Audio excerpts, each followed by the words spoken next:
Sandra Bullock. What if I told you one of Hollywood's brightest stars built her career not from privilege, but from pain, rejection, and sheer stubborn grit? Behind the glitter of red carpets and blockbuster hits, Sandra Bullock has lived a story of survival that could outshine any movie she's ever made. From ramen dinners in a freezing apartment to Oscar glory, from betrayal in the public eye to private heartbreak that would shatter most people, her journey is nothing short of extraordinary. And at 61, she's still teaching us what resilience really looks like. Born on the 26th of July 1964 in Arlington, Virginia, Sandra Annette Bullock entered the world surrounded by music. Her mother, Helga Meyer, was a German opera singer. Her father, John Bullock, an American vocal coach and soldier. From the start, her life was shaped not by playgrounds and carefree laughter, but by backstage rehearsals in Europe. By 5, she was already singing in children's choirs. By 10, she'd lived in more German and Austrian cities than most kids ever will. But instead of feeling worldly, she felt rootless, torn between two cultures, never fully belonging to either. When the family finally returned to the U.S. in 1976, that ache only deepened. Her classmates mocked her accent and her clothes. She was the odd girl out, ridiculed in hallways, quietly humiliated for being different. But here's the twist. Those lonely years gave her a hidden strength. Standing on the margins taught her to notice others left out of the crowd. That empathy would later become the secret fuel of her acting, the thing audiences could feel burning through the screen. By the mid-1980s, Sandra was just a few credits shy of a drama degree at East Carolina University. She could have stayed safe, graduated, chosen stability, but she wanted more. She wanted New York, the stage, the dream. That choice meant brutal sacrifice.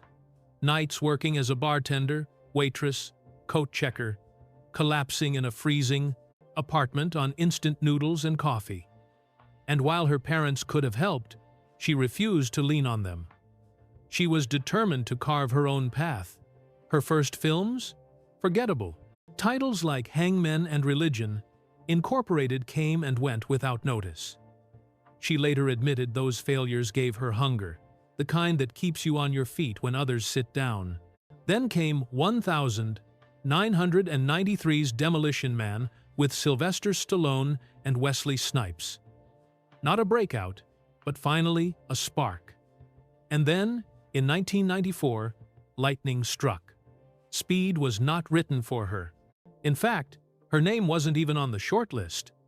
But Sandra walked into that audition with nothing but a folding chair and a paper plate as a steering wheel. Raw, vulnerable, real. The chemistry with Keanu Reeves was electric. The studio couldn't look away.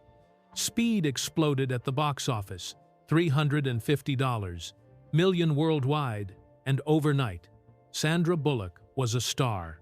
The next year, While You Were Sleeping proved she wasn't just an action heroine, and she could master comedy too. In less than a decade, she went from scrubbing tables to becoming America's sweetheart. But here's the thing, she didn't stop there.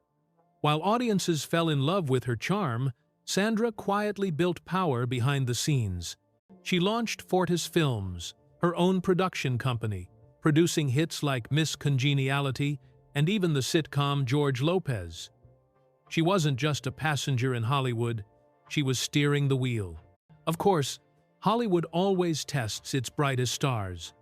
Speed 2 tanked. Critics mocked her. Audiences turned away. She later joked that only 5 people liked that movie, but behind the humor was the sting of public failure. And yet, she had agreed to it only to secure funding for Hope Floats, a film she truly believed in. That was Sandra's way, risking ridicule to tell the stories that mattered, and resilience paid off. In 2010, she stood on stage clutching the Oscar for The Blind Side. It should have been the crowning moment of her career. But just 10 days later, her marriage collapsed under headlines of betrayal. The world saw a woman beaming with gold in her hand.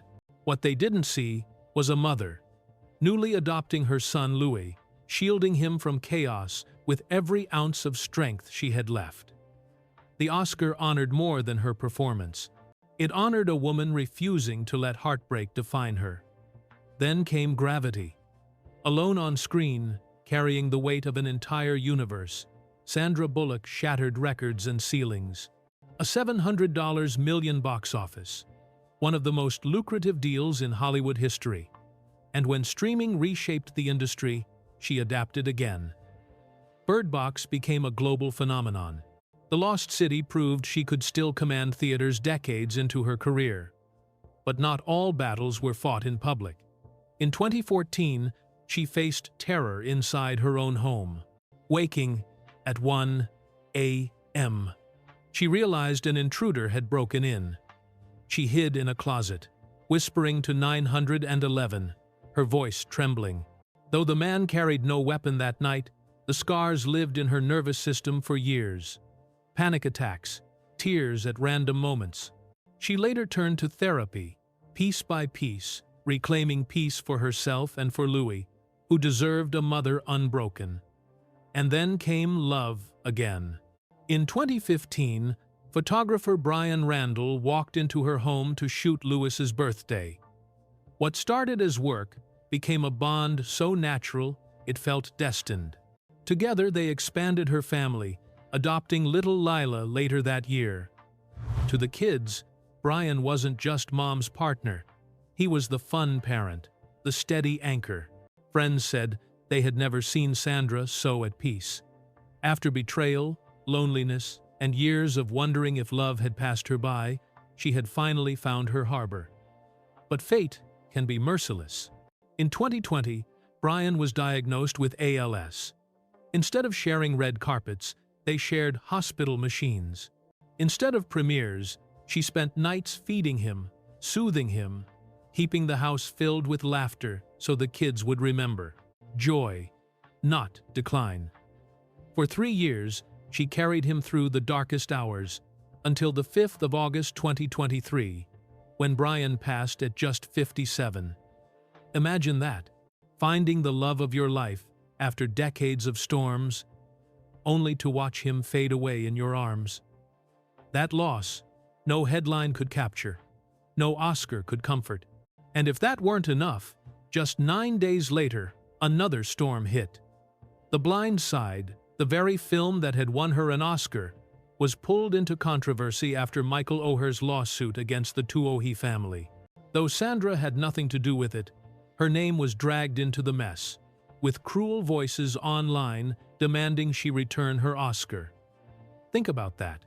A woman in grief, mourning her partner, accused in public of something she had no part in. But how did she respond? Not with fury, not with spectacle, with silence, with dignity, with the same grace that has defined her entire life. Today, at 61, Sandra Bullock lives mostly away from Hollywood's spotlight. Her homes stretch from Malibu to Georgia, each one a safe harbor for her children, Louis and Lila. Her net worth might hover around $250 million, but she says her real wealth is in ordinary mornings with my kids, making pancakes. She's not retired, but she's stepped back, choosing presence over fame, motherhood over applause. Her beauty? Still luminous,